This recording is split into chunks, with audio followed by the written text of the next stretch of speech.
Wilson, and welcome to the 461st edition of Tranquility du Jour, a podcast featuring artists, authors, and activists making a difference around the world. Today's guest is Kathy Stowell, and we're discussing her journey into coaching, her ideas around work-life balance and lessons that she's learned along the way, how to create a positive mindset, and much more. I think you're going to love this interview. Now, those of you who are new to Tranquility du Jour, I have a link in the show notes, which can be found at kimberlywilson.com/461. Also, you can sign up for my mailing list, Love Notes, and visit kimberlywilson.com/podcast for more episodes and the Tranquility du Jour app. Also, you can subscribe in your favorite podcast app. Finally, take a screenshot of you listening to Tranquility du Jour, post it, and tag me. I love seeing who is listening and from where. Reminder, I'll be in Montreal in September. Would love to see you. And I'm hosting a writing salon and a 4-week tranquility salon here in DC in the fall. Of course, you are welcome to join. And then finally, Pugs and Pints, which is our Pigs and Pugs project event that's happening on October 27th. More details to come. Featured guest. Kathy Stowell began Bliss Beyond Nap Time 10 years ago as a creative outlet to share her handwork and homesteading adventures with her online community. Today, she trains and mentors creatives from all over the world to start offering one-on-one coaching services from scratch to create a unique and sustainable work-from-home business built on their life passions and higher calling. She lives in the cozy mountain town of Nelson, British Columbia, with her 2 Waldorf school-going kids, mountaineering husband, and miniature dachshund Angel. She's more than slightly obsessed these days with Game of Thrones, her beloved triple shot lattes, and her Wednesday night belly dance class. You can find Kathy at blissbeyondnaptime.com. There's also a link to her Facebook page and Instagram handle.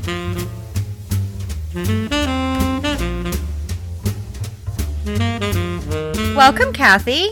Hi, Kimberly. Hello. And it's such a treat to have you on the show and to chat all about Bliss Beyond Nap Time and what you're up to. And I thought it'd be fun to start with how we first connected. So is it okay if I let you tell the story? Oh, I would love to tell the story. I tell everyone the story, so I will tell it to you too. I can't remember the exact moment that I discovered you, but I do recall it was a chapter in my life where I was really drawn to the nostalgia of old world, in particular Paris. And it's been a fascination of mine really ever since I was a teenager. I think I shared this part of the story with you when my husband and I were dating. He was being really romantic, and he's a traveler. He's like, "Where in the world do you want to go?" And I said, "Paris, of course." And so we went. Then we had kids, and I was just really an incredible homebody. At the time when I discovered you, we were living on a hobby farm. Kind of isolated in some respects. It was in the sticks, in the deep, dark woods. And so I was really connected with the online world and just getting a chance to virtually meeting and discovering people who are on the same wavelength, same interests. And there was just something about you when I stumbled upon your blog that captivated me, and a huge part of it was the Paris piece. And I remember back in those days when I mentioned, I was telling all my friends, I was part of a knit circle back there. That was my big social hub, and they were hearing all about you. For some reason, I just would mention, "Oh my God, you guys have to check out this blog and this podcast." And it really stirred my soul, and I just felt like I discovered a kindred spirit. So I knew when I wanted to translate my own blog into an online business. I really wanted to lean on what my people I admire were up to. And so I was really tickled to see that you offered mentoring on your website. And I signed up for it. And I remember the moment where we had our call where I was sitting, what I was staring at, because it was just very exciting for me. And it was just really fun because I heard your beautiful voice in my ears for so long and could finally get to interact with you and talk about something I was very passionate about, living into your passions and turning it into an entrepreneurial gift to the world. So I just was really delighted to have that opportunity. And then I was even more delighted when I actually spotted you in a real life event and got to hug you for reals one day. So that was very trippy in my heart. And that's so funny. Like, I'm trying to think, this was probably what, 08, 09 that we first connected? Yeah. Yeah, I go by the kids' ages, and my son was just an infant, and he's like, you can believe it, 10 and a half now. So yeah, it was quite a while ago. Wow. Well, and so tell us, kind of where you are now. So Bliss Beyond Nap Time. Can you tell us a little bit about what that is and kind of what you're doing now? Absolutely. So the name has been with me essentially around that period when I decided that at the moment I wanted to really leap from my blog, which started off as a way to document our family's move from the city out to the boonies and start this hobby farming adventure. And then it turned into just a way for our family back home to keep tabs of, the kids growing up. And I was really hyper crafty back in those days as well. I was this is another long story, but creativity started off for me even before I had children.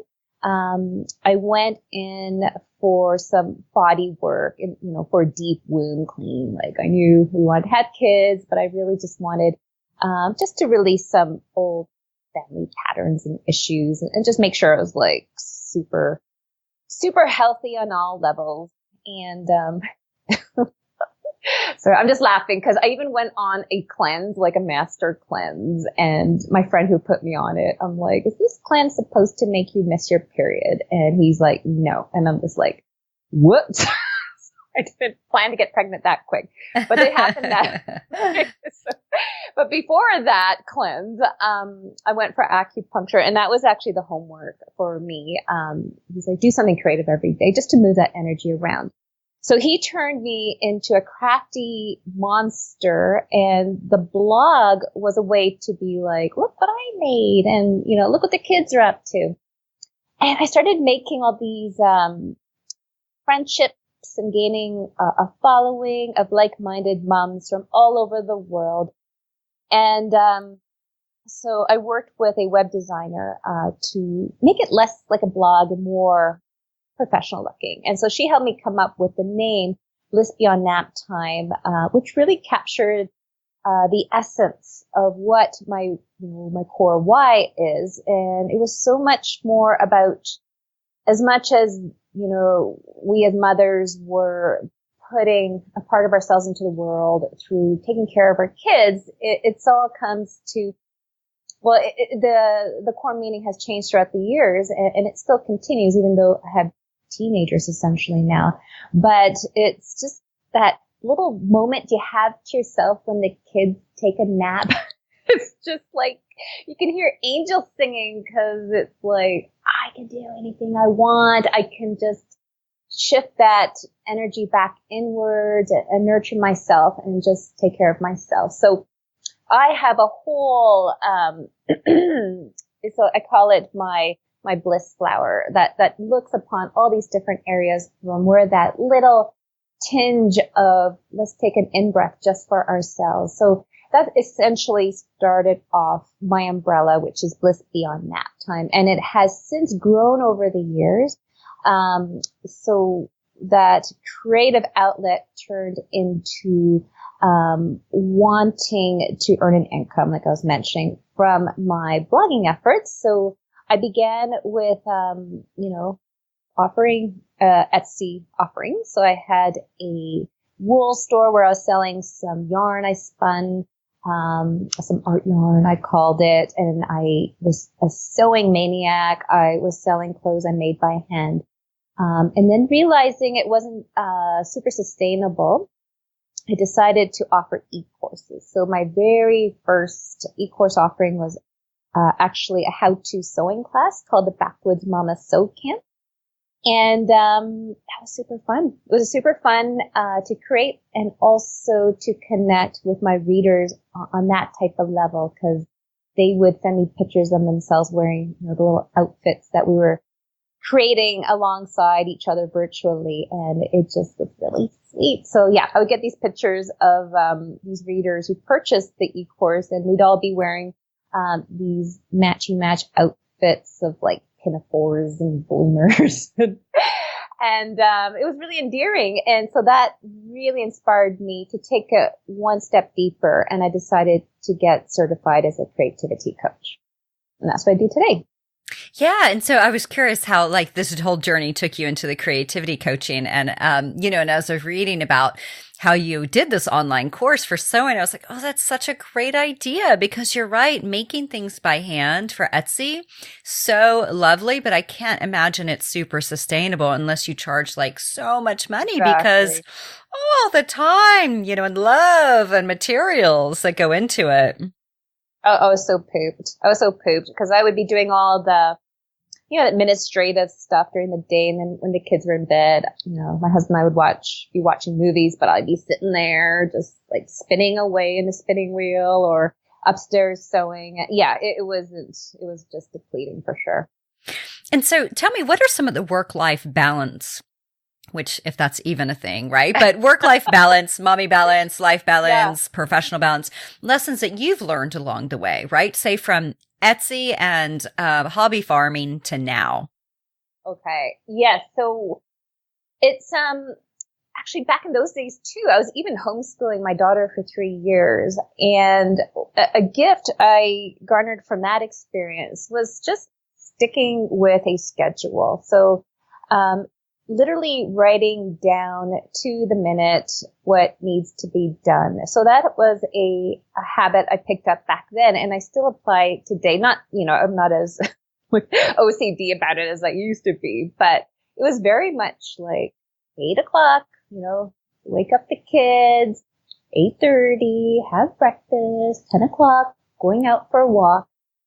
So that has helped me just get it down on paper and essentially put up those boundaries. So a takeaway too from those days is I challenge myself as much as possible to be off the computer when the kids are home, which isn't, totally doable all the time, but it's been offered some great parameters to find that balance. So typically my work days are from 9 o'clock till 2:30, because that's when I need to leave the house to get the kids from school.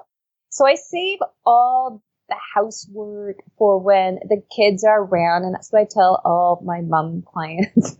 Like, don't make them believe that this just all happens by itself. Like, you want them to see you in action. Actually, save that for when the kids are around to witness it happen, and they can help too, much earlier than you would anticipate. And when I feel that there's some pressure for me to produce something, and there's some tight deadlines, I just remember that if I can just hit the pause button on work, and instead of getting up insanely early, instead just prioritize some self-care pieces that I know are going to benefit me in the long run. Primarily for me, it's sleep. So if I can just make sure I get enough hours of sleep, meaning not staying up too late or waking up too early, then the hours I do have to work, that 9 till 2:30, I'm going to be much more prolific, much more efficient with my energy. So just whenever I'm feeling tempted to skip out on, going for a walk, or going to the gym, or, the time of year, cross country ski or something, it's like, oh, but I promised so-and-so I'd get this out to them. I just turn that into, if I can just take this hour to go for a quick ski before I get the kids from school, I'm going to come back and I'm going to be much more inspired, and I'm going to be just much more healthier for them in the long run. And when I am able to return to my workspace, and I will be able to essentially be even quicker and just more on top of it. And I'm not doing anyone any favors by not taking care of my own self-care needs first. Absolutely. Like making yourself priority. I think it's something that we can never hear too many times why that is so important. I know. Super duper. And also I think too, just modeling to those around me too, the importance. So yeah, exactly. If I'm not taking good care of myself, the whole family's going to suffer for sure. One of the things that you're doing now is this 12-month course that you're offering online. And so I was looking through the different modules. I loved that the first two were on creating space and creating a positive mindset. Okay, so I think every listener can probably benefit from this. So can you tell us, just to kind of launch in, how you encourage others to create space in their lives? Because I'm sure, like you, many of the listeners feel like, oh my gosh, there's just so many things on our plates. And, the piece that you mentioned earlier, critical, so important, is that we have to, set ourselves up for success so we can in turn be models for others.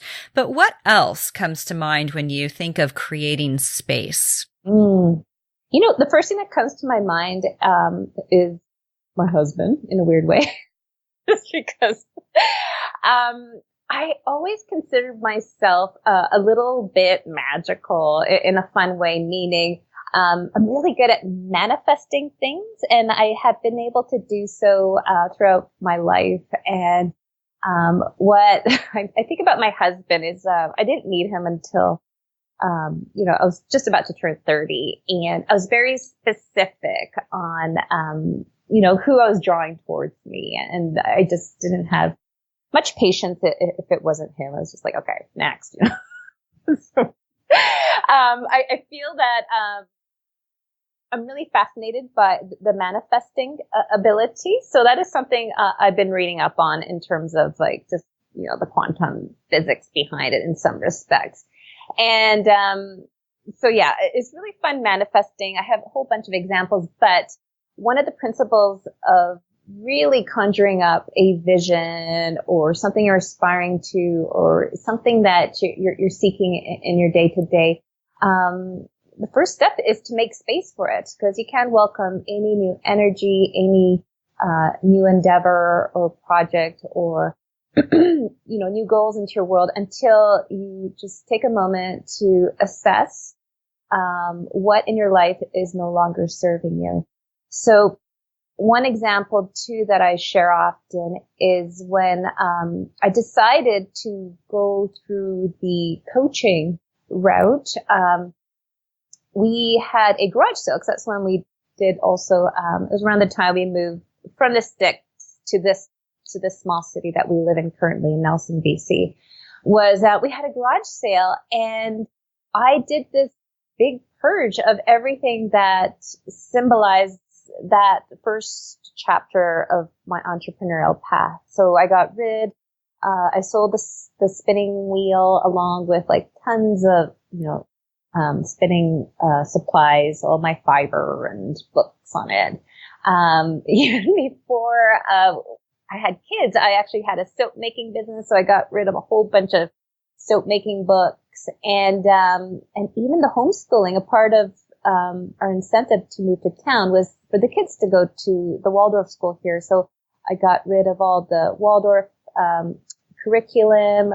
We had this beautiful custom made blackboard on the stand. I sold that, even though it was so like bittersweet, like moving on to something else. But I felt too like, no, this is a declaration to the universe that I am physically making space in my new day to day for this new reality to come into being. So it's both physical and also on a more energetic level. It is just okay, I'm ready now. And then that's when the magic can really start to begin. I love that. I think that's such a great reminder. As I look up, I have like half a shelf of yoga books, and I used to have every yoga book under the sun, and it's like these pieces of ourselves, even though it's not like they're completely gone, they're still in us, but we don't need all the stuff associated with it. Exactly. And now we have Pinterest, so we could always do a quick search on Pinterest for anything that we might be needing to look into. But yeah, no, absolutely. But it's time to move on. And yeah, it feels really good. And yeah, that's the first step. Well, it's funny too, as I look around, like my desk is just covered in books and paperwork right now, and a cup of tea and a pot of tea and water, and washi tape and oh my gosh. And I'm just like, oh, like that was on my to-do list today. Clear desk, right? Because you're right. It makes such a difference, but it's kind of like, where does all this stuff go? And usually I am someone who I love tackling this. Like I could be found organizing department stores as a little girl. I'm sure they didn't like that very much. I was not hired to do that, but I just always loved putting things in their place. And right now I'm just in a state of almost paralyzation with it. And so I'm curious, what do you do whenever you find yourself in that sort of space, and yet you need to clear it and create space, right? Exactly. So yes, it is, no, it's just like chuckling to myself. I kind of joke. I often just wait until the beginning of May, because that's when my mom comes for her annual visit. She goes to town, just like cleaning out our fridge and cleaning out the Tupperware containers, reorganizing it. And because that's not really my style, but, I definitely, consider myself organized in some respects. And that definitely is one area. So my tip is, if you can designate some kind of work area. So I know you're blessed with like the cutest work area in the planet in your little pink palace. And me too. Ever since my daughter was born, we moved a bunch of times since she was born, and every house we had, I always had some den type space for me to work out of. So I've been very blessed in that apartment. If that's not a possibility, even if you have like a corner where you often come to do your work, whether that be your entrepreneurial pursuit or creative passion, just, keep, coming back and make it enticing. So you can either tackle it in terms of, having a monthly ritual. I very much love, the first of the month, do a nice, sweet clean of your organizational space, beautifying it. Right now I'm looking at my place. It's spring here. I got my tulips right beside me. I also have an inbox, so that is just contains some paperwork that needs to be tackled on. And then other than that, just trying to keep it as bare minimal as possible, and just start incorporating systems. So stuff that's coming in has a space, and like you were saying, everything has a place and everything is in its place. Another way to go about it too is just do it in more kind of micro clearings, so you can have a ritual to begin your work time. So beginning it with a clean sweep or closing it off with a clean sweep. Funny enough, this desk that my laptop is sitting on here in my office is actually a literal takeaway from my first job after university. I worked at this really small advertising firm, and my boss, like, it was really small. It was like me and like two guys. And my boss was this hilarious man, hilarious. But he was very fastidious in terms of what we're talking about, making sure everything is tidy and organized and cleared off. And that was kind of the unspoken deal. When we finished for the day, we cleaned off our desks. And this desk, it's really cute, it's this like robin egg shell blue. And I remember, spritzing it down, back in the day we were using Windex and then wiping it off. We're all, doing it to our 3 desks in this open concept office.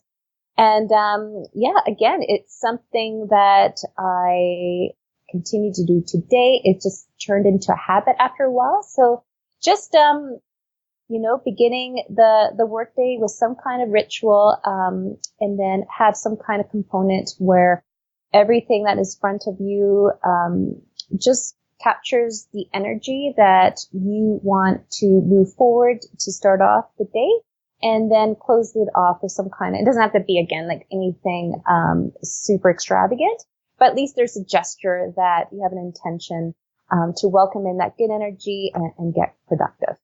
I love the idea. Well, A, can your mother come to my home in May also? And then B, I love the idea of like wiping things down at night, because then you walk in and you are like super excited, in my office. My therapy space, I will often do that too. It's just like a, little spritzer. Of course, it's like this yummy, like lavender, cleanser that my mother got me. And it's so nice. But, you spritz it. It smells amazing. But a couple of my surfaces are mirrored. And so you really do have to keep those clean and, see all the little specks of dust.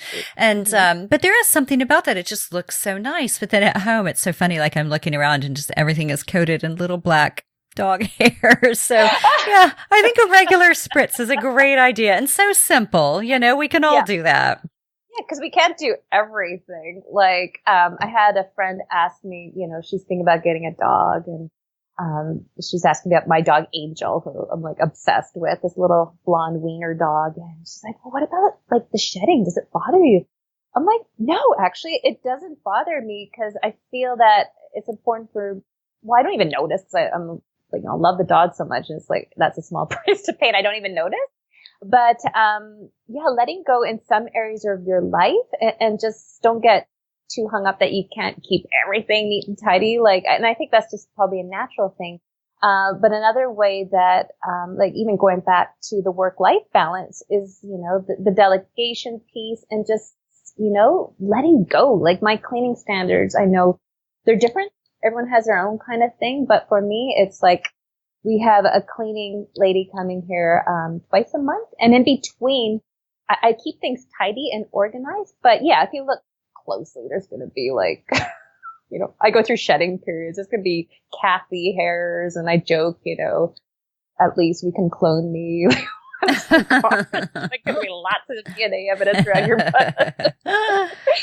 But we can't do it all. And so that's why if you can claim a space and just really honor it with some loving attention and organizing it in a way that makes sense, it's going to feel really good to come to it and get down to work. Now, one of the things you also talk about in this online course is creating a positive mindset. And I will say, I think this is something that a lot of people can struggle with, right? This idea of feeling stuck. And so whenever we're stuck, we're in this like loop, right? And it's hard to have a positive mindset. And so I'm curious if you have any go-tos in your creativity coaching world that you found to be super helpful. Yeah, absolutely. So actually this is a good timing. I'm just on the cusp of hitting publish on a new blog post. So one of my, on this topic, and one of my favorite go-to pieces is just to, if you're drawn to, these types of conversations, then there's a good feeling that you have a history of being into like self-help books. 'Cause at least I do. I've always been, that's kind of just been my jam. Like I have to kind of force myself to read fiction. I love nonfiction, especially when it's in the personal development realm. And this has happened, this has been a part of me ever since, like just after high school. I think the first self-help book I read was, The Road Less Traveled by Scott Peck. And then I was introduced to the Four Agreements sometime around university. And I remember it making an impact on me. So one of the tips is to reflect back on one of the self-help books that you were introduced to, perhaps in your youth or in your young adulthood, and just revisiting that with your, fully developed grown-up brain, and see if you can reflect on some of the takeaways from it, and knowing like now that you had some life experiences. So writing that blog post, I also encourage people to take it a step further, taking a quote from that book or any other ones that I introduce in that blog post, and just like write it out, journal about it, how you can be reminded about it's probably a positive message in there. And then, take it up a step further and, ask yourself, what are some reminders that are naturally built into my day, or rituals that are already built into my day that I could, just really, drink in that core message. So again, it's like with coaching, as you probably know, Kimberly, with your background, it's a lot about, putting the reminders in. We all know these like core messages inside. So what I offered in that blog post, was 50, self-help book quotes, and they're all just like positive messages. And I just felt like I needed to take, like an anti-lactose pill or something, because so many of them were just so cheesy. Right. So cliche. But, if you could just pick one of them and just, for the month of May, whatever calendar reminder you have, just write out that quote, see if you can memorize it. One of my tips in the blog post was like, freak your family out and say, like my mama always said, and then see if you can memorize that quote just to blow everyone's socks off. And just notice the serendipity that happens when you start really drinking in all these positive messages. Another tip is to try your best to surround yourself with positive people. And this one's a tall order because I did not marry the most positive person.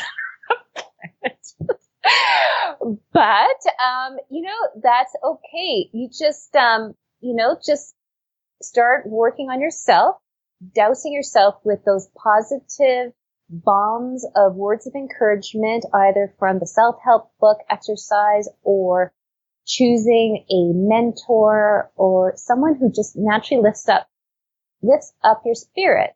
And then just by living in this intention of wanting to increase your own, almost your vibrational frequency, you're going to inspire those around you. So it feels really good to know that, I like to think I inspire him too. And I just, it is a little bit contagious. Once you start shifting your mindset, leaning on gratitude too, honey, I forgot to mention, that's another tip. Just think of everything that we have to be grateful for. Then it's going to start rubbing off on those around us. And then it'll just be a perpetual positive mindset pool that hopefully, we can grow beyond our little personal spheres. Beautiful. Thank you. It's always nice to be reminded of, even going back to the basics. Like, I think that Scott Peck book was actually one of my very first too. I found it on my parents' bookshelf and I was like, what's this? And I think it started and Zig Ziglar. I don't know if you remember Zig Ziglar. Oh my, I have a quote of his on my sales page actually for, one of my programs. So I just recently posted it, and it is a Zig Ziglar quote. Anyways, I can't think of it off the top of my head, but absolutely, he's got some gooders for sure. And so, one of the other pieces that you mentioned is establishing a 12-month plan. And, and that's of course within your course. And, I think it is so important that we do this regularly. Somebody recently asked me, what's your 6-month and your 12-month kind of business plan? And I know kind of like my 6-month, 12-month kind of life plan, but I hadn't really sat down and thought about so much from a business angle. And so it is, these are it's such great reminders on, okay, how do we really think about, 6 months from today, 12 months from this exact date, what do I want? And so I'm curious, how do you help people kind of with the establishment of these sorts of plans that are really so important and yet may not be super clear? Yes, I like a 12-month, because I work a lot with months. It's really fun to think a year from now. So let's say a year from today, thinking, where do I want to be a year from now? And I'm like, oh my God, my daughter is going to be 15. My son's going to be 11. She's going to be in high school. What are my days going to look like? So I like to invite, my students and my clients into what I call the daydream machine. So just taking a moment to just daydream with your eyes open or close your eyes and step into, okay, a year from now, this is where we're going to be at. And in terms of a day-to-day routine, perhaps visually imagine what this is going to look like and be thinking, ideal day in terms of on a business modality, what would be what I'm aspiring to. Like, I like to go by numbers because if we're talking business here. And then, looking at it, of course, like a year from now can be overwhelming. So, okay, taking that income goal, let's see if we could break it down into months to begin with. So what is that going to look like? We're aspiring to that, net income, dividing it into 12. And okay, so that means for each month, this is how much I intend to be earning. So, and even for myself, I have it in front of me. I have those giant calendars. And what I like to do beyond that, first of all, is I write that income goal on each month. So I have it in front of me. So I have my goal and then, translating into what is that going to look like in terms of what am I doing for that money? So here I wrote for each of my courses, how many new students, how many one-on-one coaching clients. And then beyond that, it's like, well, what do I need to do? So here I wrote, make sure I have my weekly blog post and I, show up on my Facebook groups and yada, yada, yada. Beyond that, I do want to quickly share, I am really into breaking it down. So you have your goals for the year, breaking it down to what that looks like to reach it per month, but then looking at a seasonal or quarterly chunk of time. So in my work, I call it Bliss chunks.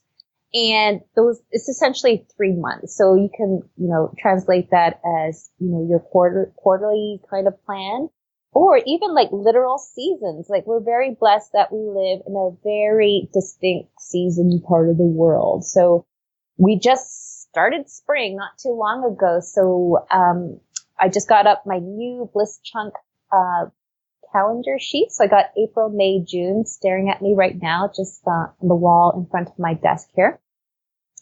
And lo and behold, I think the day I put up this new quarter and with my monthly goals in front of me and everything, I think I saw this burst swallows like flying in our backyard deck. And to me, this is, I don't know, that's always like the happiest day for me is seeing the swallows are kind of like my power bird, other than Big Bird.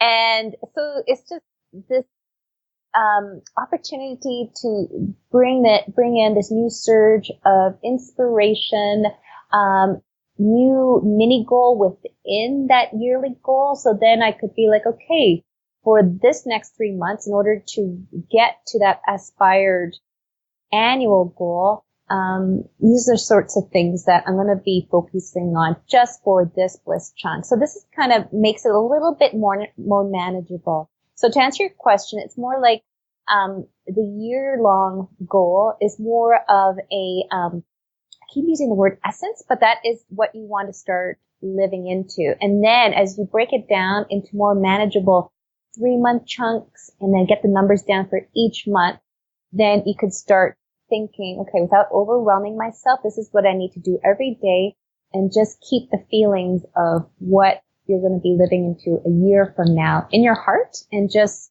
allow this season, this quarter to inspire you with new goals and you got the gumption to go for it and to just make sure that you really just dive into it and celebrate. And I don't know, I'm all about the Bliss chunks. They excite me. Yeah. Yeah. And I like the idea too of really chunking it, because 12 months can seem overwhelming. So we're like, okay, let's do quarters, right? Let's do, let's do days. I mean, whatever will feel more accessible to you. So great. Thank you. Absolutely. And my last question for you, Kathy, is the name of this podcast is Tranquility du Jour. So I always like to ask guests, how do you find tranquility in your everyday? Well, I just just made a little Facebook Live about this because I was very inspired talking with you and then also anticipating this conversation. I was kind of joking. It's like, I think of tranquility and I think of like tranquilizer shot. It's like, what do I feel like I need to just sedate myself? And this is some of the lists, some of the top things that came to the top of my mind for this list. We just came back from a really helpful family holiday to the hot springs. So we went into these naturally occurring hot spring water, and it just brought to my attention how much I love hot water. So getting into a hot bath, getting into a sauna, just getting covered, surrounded by heat is a way. I don't know if it's something to do with my dosha or what. It really just, it brings me down a notch. So that's one thing. Cooking really relaxes me as well. So, it's actually, something I do obviously every day, but every dinner, it's my happy couple of hours. I take my time. I usually start cooking around 4:00. And yeah, we have not to toot my cooking horn, but I like the dinners that I come up with. And, yeah, other than that, it's, just getting some kind of movement in every day. I got my little angel dog and he's my walking buddy. Typically around my lunch hour, we go for a nice long walk. And, once a week I take a belly dance class. That's my medicine. So that is something that definitely brings me much tranquility, yet, really cranks up my bliss simultaneously. Beautiful. Thank you so much, Kathy. It's such a treat to reconnect. I know. I love chatting with you, Kimberly. Thanks for having me.